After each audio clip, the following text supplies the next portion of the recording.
Diagnosis: clinical latency. On the surface, Guatemala City looks like a healthy specimen of Spanish colonial architecture. But in Chapter 18, John Lloyd Stevens realizes the inflammation is just below the skin. The city is a pressurized vessel, and we're the foreign stimulus that might just trigger the explosion. Signal your deployment zone in the chat. Who's standing on the crater's edge with me today? And make sure to verify your presence like /subscribe before the seismic shift begins. Tonight's file: the silent capital. We're looking at the psychological pathology of a city under siege.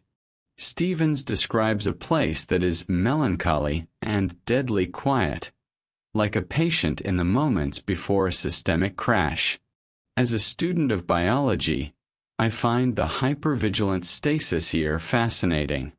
The city isn't living, it's just waiting to die. Dim the lights. The ground is shaking. Let's get to work. Chapter 18. On the 13th day of February, I mounted for my journey to Guatemala. My equipage was reduced to articles of the last necessity: a hammock of striped cotton cloth laid over my pelon, a pair of alforgas, and a poncho strapped on behind. Nicolas had strung across his alvarda a pair of leather cohines, in shape like buckets, with the inner side flat, containing biscuit, chocolate, sausages, and dolces, and in front on the pommel, my wearing apparel rolled up in an ox hide, after the fashion of the country. During my whole stay at the convent, the attentions of the padre were unremitted. Besides the services he actually rendered me, I have no doubt he considers that he saved my life. For during my sickness, he entered my room while I was preparing to shave and made me desist from so dangerous an operation. I washed my face by stealth, but his kindness added another to the list of obligations I was already under to the padres of Central America. I felt great satisfaction at being able once more to resume my journey, pleased with the lightness of my equipage, the spirit of my mules, and looked my journey of 1,200 miles boldly in the face. All at once I heard a clattering behind, and Nicolas swept by me on a full run. My Macho was what was called espantoso, or scary, and started. I had very little strength, and was fairly run away with. If I had bought my beast for racing, I should have had no reason to complain. But unluckily, my saddle turned, and I came to the ground, fortunately clearing the stirrups, and the beast ran, scattering on the road pistols, holsters, saddlecloths, and saddle, and continued on bareback toward the town. To my great relief, some muleteers intercepted him, and saved my credit as a horseman in San Jose. We were more than an hour in recovering scattered articles and repairing broken trappings. For 3 days my road was the same that I had traveled in entering Costa Rica. The 4th morning I rose without any recurrence of fever. Mr. Lawrence had kindly borne me company from San Jose, and was still with me. He had relieved me from all trouble, and had made my journey so easy and comfortable that, instead of being wearied, I was recruited and abandoned all idea of returning by sea. At 7 o'clock we started, and in half an hour reached Esparza. From this place to Nicaragua, a distance of 300 miles, the road lay through a wilderness. Except the frontier town of Costa Rica, there were only a few straggling haciendas 20, 30, and 40 miles apart. In half an hour we crossed the Barranca, a broad, rapid, and beautiful river, but which lost to my eyes all its beauty, for here Mr. Lawrence left me. Since the day of my arrival at San Jose, he had been almost constantly with me, had accompanied me in every excursion, and during my sickness had attended me constantly. We exchanged the dews from the backs of our mules, and, not to be sentimental, lighted our cigars. I was again setting out alone. I had traveled so long with companions or in ships that when the moment for plunging into the wilderness came, my courage almost failed me, and it was a moment that required some energy, for we struck off immediately into one of the wildest paths that I met on the whole of that desolate journey. The trees were so close as to darken it, and the branches so low that it was necessary to keep the head constantly bent to avoid hitting them. The noise of the locusts, which had accompanied us since we reached the mountain of Aguacate, here became startling. Very soon families of monkeys, walking heavily on the tops of the trees, disturbed these noisy tenants of the woods, and sent them fly around us in such swarms that we were obliged to beat them off with our hats. My Macho snorted and pulled violently on the bit, dragging me against the trees, and I could not help thinking, if this is the outset, what will be the end? We continued in the woods till about 2 o'clock, when, turning off by a path to the right, we reached a clearing, on one side of which was the Hacienda of Aranjuez. The entrance to the house was by a ladder from the outside, and underneath was a sort of storehouse. It was occupied by a major domo, a mestizo, and his wife. Near it was the kitchen, where the wife and another woman were at work. The major domo was sitting on the ground doing nothing, and 2 able-bodied men were helping him. After dinner I led the mules to a stream, on the banks of which were tufts of young grass, and while I was sitting here 2 wild turkeys flew over my head and lighted on a tree nearby. I sent Nicolas for my gun, and soon had a bird large enough for a household dinner, which I sent immediately to the house to be converted into provender.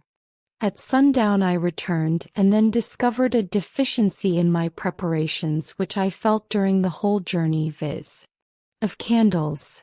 A light was manufactured by filling a broken day vessel with grease, and coiling in it some twisted cotton with one end sticking out about an inch. The workmen on the hacienda took advantage of the light and brought out a pack of cards. The wife of the majordomo joined them, and seeing no chance of a speedy termination of the game, I undressed myself and went to bed.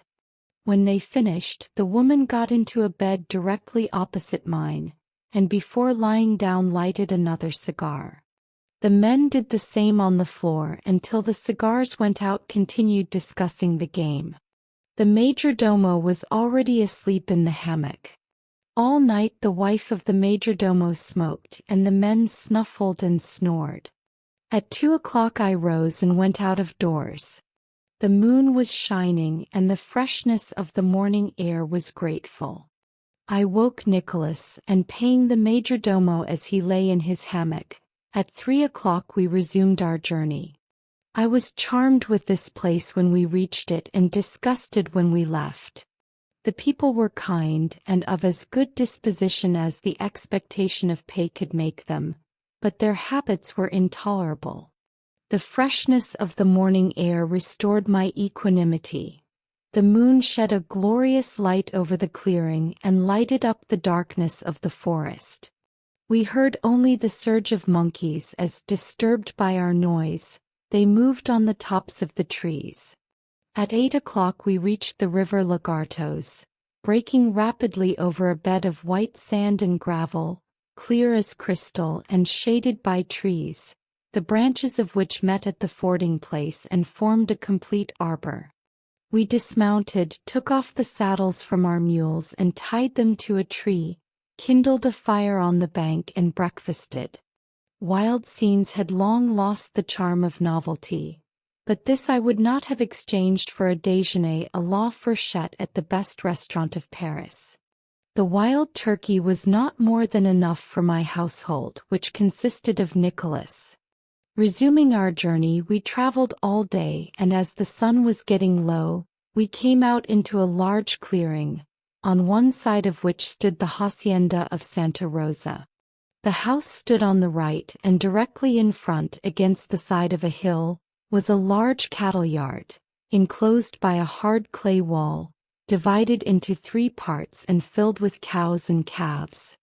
On the left was an almost boundless plain, interspersed with groves of trees.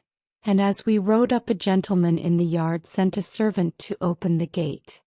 Don Juan Jose Bonilla met me at the porch, and before I had time to present my letter, welcomed me to Santa Rosa.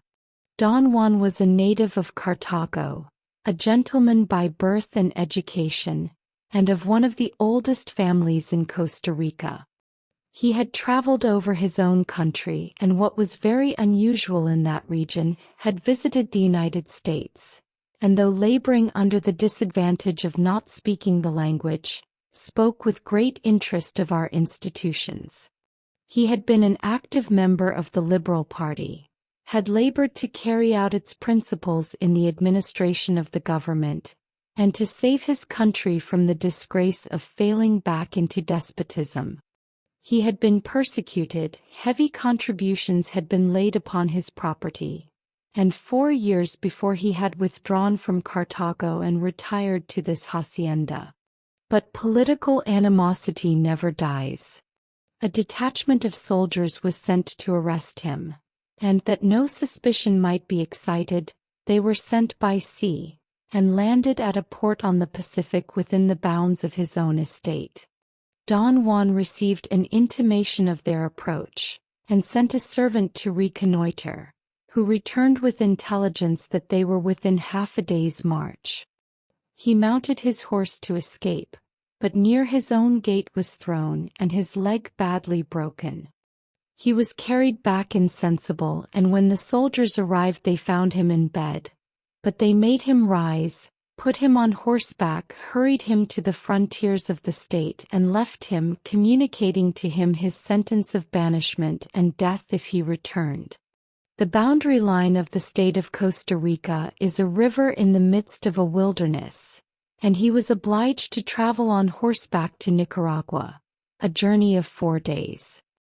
He had never recovered the use of his leg, which was 2 or 3 inches shorter than the other. He remained 2 years in exile, and on the election of Don Manuel de Aguila as chief of the state returned. On the expulsion of Don Manuel he retired again to his hacienda, and was then busily engaged in making repairs for the reception of his family, but he did not know at what moment another order might come to expel him from his home. While sitting at the supper table, we heard a noise over our heads, which seemed to me like the opening of the roof. Don Juan raised his eyes to the ceiling, and suddenly started from his chair, threw his arms around the neck of the servant, and with the fearful words, "Temblor, Temblor, an earthquake, an earthquake," all rushed for the doors. I sprang from my chair, made one bound across the room, and cleared the piazza. The earth rolled like the pitching of a ship in a heavy sea. My step was high, my feet barely touched the ground, and my arms were thrown up involuntarily to save myself from falling. I was the last to start, but once underway, I was the last to stop. Halfway across the yard, I stumbled over a man on his knees and fell. I never felt myself so feeble a thing before. At this moment, I heard Don Juan calling to me. He was leaning on the shoulder of his servant, with his face to the door, crying to me to come out of the house. It was pitchy dark. Within was a table at which we had sat, with a single candle, the light of which extended far enough to show a few of the kneeling figures, with their faces to the door. We looked anxiously in and waited for the shock which should prostrate the strong walls and lay the roof on the ground.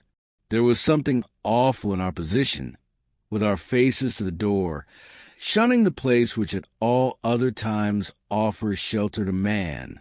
The shocks were continued perhaps 2 minutes, during which time it required an effort to stand firm. The return of the earth to steadiness was almost as violent as the shock.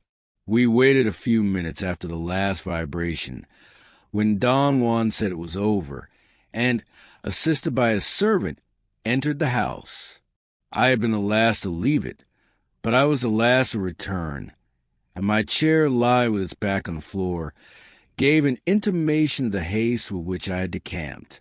The houses in Costa Rica are the best in the country for resisting these shocks, being, like the others, long and low and built of adobes or undried bricks, 2 feet long and 1 broad, made of clay mixed with straw to give adhesion, and laid when soft with upright posts between, so that they are dried by the sun into one mass, which moves with the surface of the earth.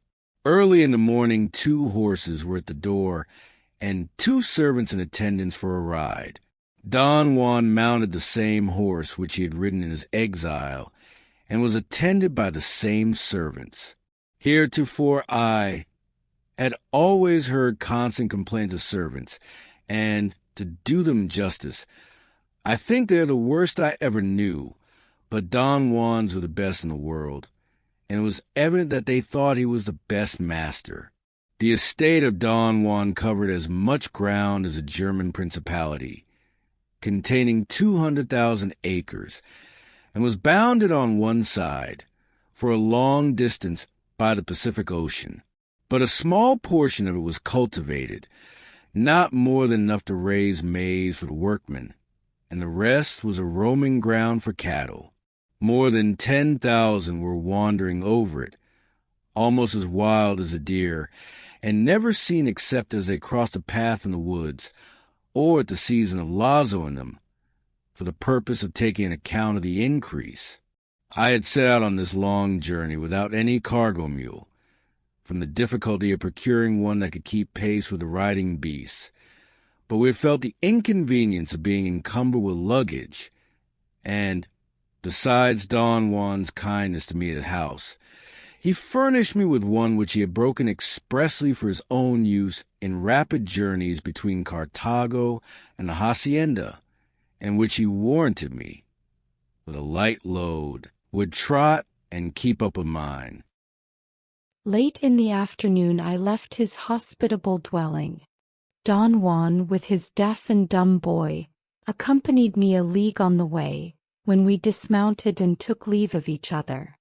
My new mule, like myself, was very reluctant to leave Don Juan, and seemed to have a sentiment that she should never see her old master again. Indeed, it was so difficult to get her along, that Nicolas tied her by the halter to his mule's tail, after a manner common in the country, and thus leading her along I followed at her heels. The deer were more numerous than I have yet seen them, and I now looked at them only as animating a beautiful landscape. At dark we began to have apprehensions about the road. There was a difficult mountain pass before us, and Nicolas wanted to stop and wait till the moon rose. But as that would derange the journey for the next day, I pushed on for more than an hour through the woods. The mules stumbled along in the dark, and very soon we lost all traces of a path. While trying to find it, we heard the crash of a falling tree, which in the darkness sounded appalling and made us hesitate to enter the woods. I determined to wait for the moon and dismounted. Peering into the darkness, I saw a glimmering light on the left. We shouted with all our strength and were answered by a pack of barking dogs, and moving in that direction, reached a hut where 3 or 4 workmen were lying on the ground, who were at first disposed to be merry and impertinent when we asked for a guide to the next hacienda. But one of them recognized my cargo mule, said that he had known it since he was a child, rather doubtful praise of my new purchase, and was at length induced to make us an offer of his services. A horse was brought, large, wild, and furious as if never bit, snorting, rearing, and almost making the ground shake at every tread, and before the rider was fairly on his back he was tearing in the dark across the plain. Making a wide sweep, he returned, and the guide, releasing the cargo mule from that of Nicolas, tied her to the tail of his horse and then led the way. Even with the drag of the cargo mule it was impossible for him to moderate his pace, and we were obliged to follow at a most unhappy rate. It was the first piece of bad road we had met with, having many sharp turns and ascents and descents, broken and stony.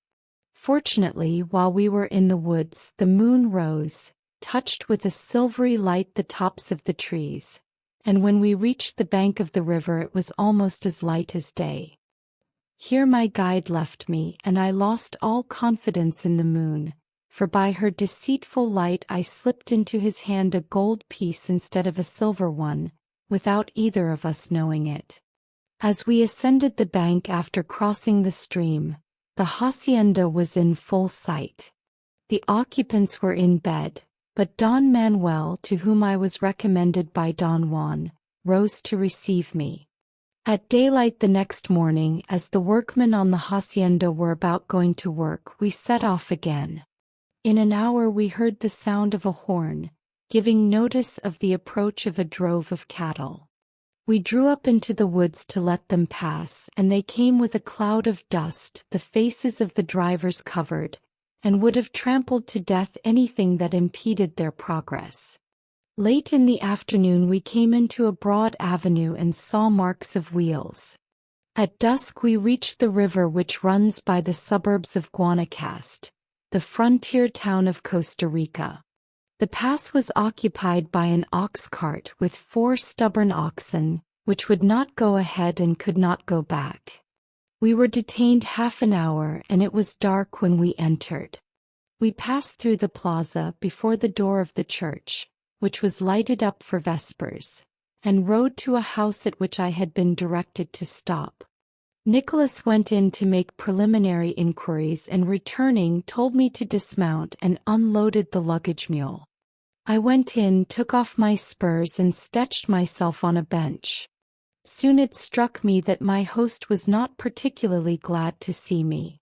Several children came in and stared, and then ran back into another room, and in a few minutes I received the compliments of the lady of the house, and her regret that she could not accommodate me.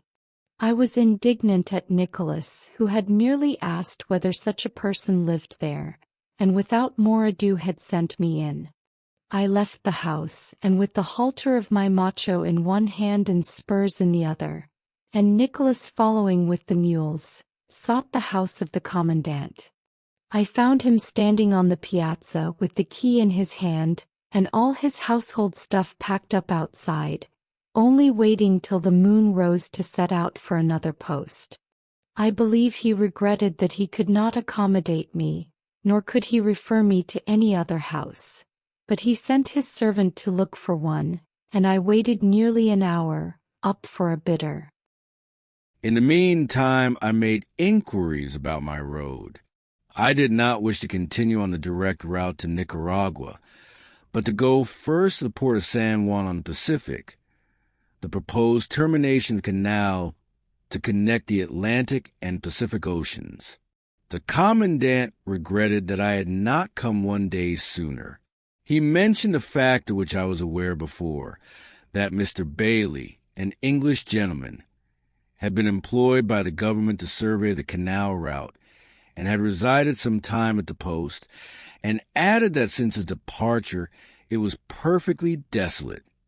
No one ever visited it, not a person in the place knew the road to it, and unluckily, a man who had been in Mr. Bailey's employ had left that morning for Nicaragua. Most fortunately, on inquiry, the man was found to be still in the place, and he, too, intended setting out as soon as the moon rose. I had no inducement to remain. Nobody seemed very anxious for the honor of my company, and I would have gone on immediately if the mules had been able to continue. But I made an arrangement with him and his son to wait till 3 a.m, then to conduct me to the port, and thence to Nicaragua. At length the commandant's servant returned, and conducted me to a house with a little shop in front, where I was received by an old lady with a buenas noches that almost surprised me into an idea that I was welcome. I entered the shop, and passed into a parlor which contained a hammock, an interlaced bedstead, and a very neat cater with a gauze mosquito netting and pink bows at the corners. I was agreeably disappointed with my posada, and while conversing with the old lady, was dozing over a cup of chocolate, when I heard a lively voice at the door, and a young lady entered with 2 or 3 young men in attendance, who came up to the table in front of me, and throwing back a black mantilla, bade me buenas noches, put out her hand, said that she had heard in church that I was at her house, and was so glad of it. No strangers ever came there. The place was completely out of the world, very dull, and I was so surprised that I must have looked very stupid. She was not regularly handsome, but her mouth and eyes were beautiful, and her manner was so different from the cold, awkward, and bashful air of her countrywomen, so much like the frank and fascinating welcome which a young lady at home might extend to a friend after long absence, that if the table had not been between us, I could have taken her in my arms and kissed her.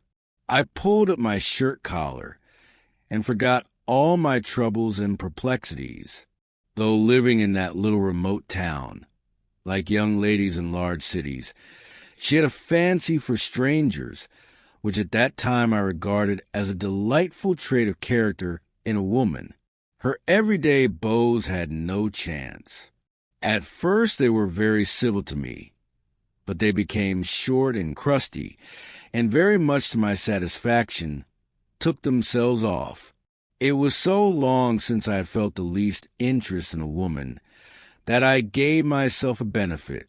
The simplest stories of other countries and other people were to her romance, and her eye kindled as she listened. Soon the transition came from facts to feelings, and then the highest earthly pleasure of being lifted above everyday thoughts by the enthusiasm of a high-minded girl. We sat up till 12 o'clock. The mother, who at first had wearied me, I found exceedingly agreeable. Indeed, I had seldom known a more interesting old lady, for she pressed me to remain 2 or 3 days and rest, said the place was dull, but that her daughter would try to make it agreeable, and her daughter said nothing but looked unutterable things. All pleasure is fleeting. 12 o'clock came, an unprecedented hour for that country. My ordinary prudence in looking out for a sleeping place had not deserted me. 2 little boys had taken possession of the leather bed. The old lady had retired. The beautiful little Carter remained unoccupied, and the young lady withdrew, telling me that this was to be my bed. I do not know why, but I felt uneasy. I opened the mosquito net. In that country beds are not used, and an oxhide or mat, often not so clean as it might be, is the substitute.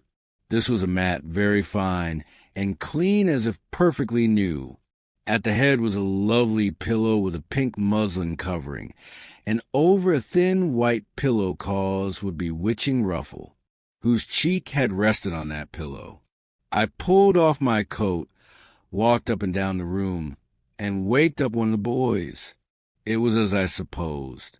I lay down, but could not sleep, and determined not to continue my journey the next day. At 3 o'clock the guide knocked at the door. The mules were already saddled and Nicolas was putting on the luggage. I had often clung to my pillow, but never as I did to that pink one with its ruffled border. I told Nicolas that the guide must go home and wait another day. The guide refused. It was the young man. His father had already gone and had ordered him to follow. Very soon I heard a light footstep and a soft voice expostulating with the guide. Indignant at his obstinacy, I ordered him away, but very soon I reflected that I could not procure another, and might lose the great object I had in view in making this long journey. I called him back and attempted to bribe him, but his only answer was that his father had started at the rising of the moon and ordered him to follow. At length it was arranged that he should go and overtake his father and bring him back, but perhaps his father would not come. I was pertinacious until I carried the point, and then I was more indifferent. After all, why should I wait?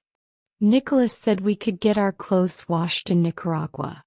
I walked out of doors and resolved that it was folly to lose the chance of examining a canal route for the Belle of Guanacaste. I hurried through my preparations and bade her, I may say, an affectionate farewell.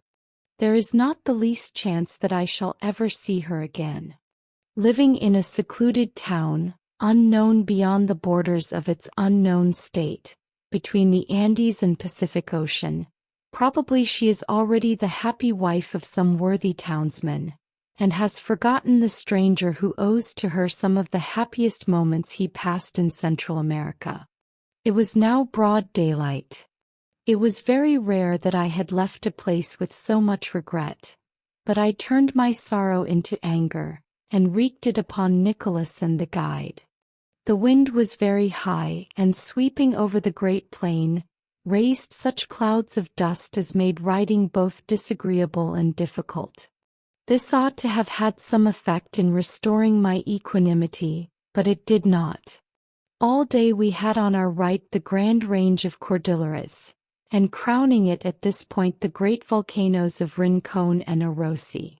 From thence a vast plain, over which the wind swept furiously, extended to the sea. At 1 o'clock we came in sight of the Hacienda of Santa Teresa, standing on a great elevation and still a long way before us. The hacienda was the property of Don Agustin Gutierrez of San Jose, and with 2 others, was under the charge of his son Don Manuel.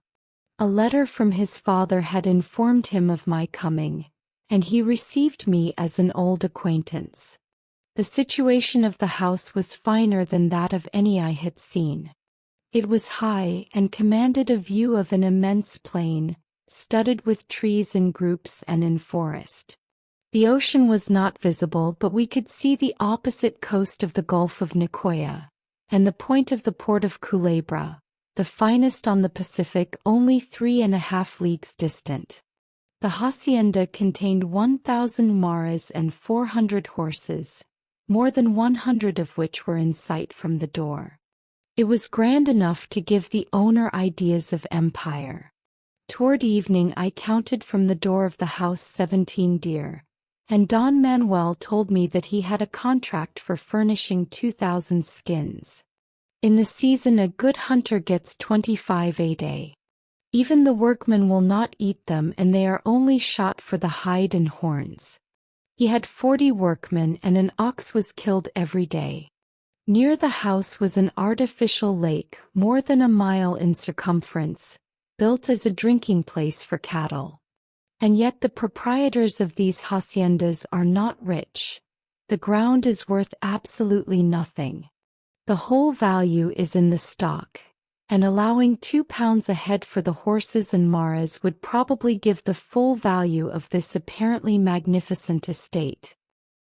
Here, too, I could have passed a week with great satisfaction, but the next morning I resumed my journey.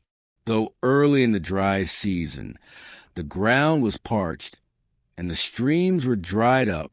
We carried a large calabash with water, and stopping under the shade of a tree, turned our mules out on the plain and breakfasted. I was riding in advance, with my poncho fly in the wind, when I saw a drove of cattle stop and look wildly at me, and then rush furiously toward me. I attempted to run, but, remembering the bullfights at Guatemala, I tore off my poncho and had just time to get behind a high rock as the whole herd darted by at their full speed. We continued our route, from time to time catching glimpses of Pacific, till we reached a clear, open place, completely protected from the wind, and called the Boca of the Mountain of Nicaragua. A large caravan had already encamped, and among the muleteers Nicolas found acquaintances from San Jose. Their cargoes consist of potatoes, sweetbread, and dolces for Nicaragua. Towards evening we wound for a short distance among the hills that enclosed us, ascended a slight range, and came down directly upon the shore of the sea. I always had a high feeling when I touched the shore of the Pacific, and never more so than at this desolate place.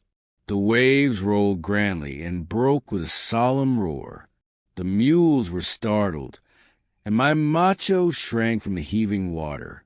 I spurred him into it, and at a moment when I was putting in my pocket some shells which Nicolas had picked up, he ran away. He had attempted it several times before in the woods, and now, having a fair chance, I gave him a full sweep of the coast. We continued nearly an hour on the shore, when we crossed a high, rough headland, and again came down upon the sea. For times we mounted headlands, and again descended to shore, and the heat became almost intolerable. The fifth ascent was steep, but we came upon a table covered with a thick forest, through which we proceeded, until we came to a small clearing with 2 huts. We stopped at the first, which was occupied by a black man and his wife. He had plenty of corn.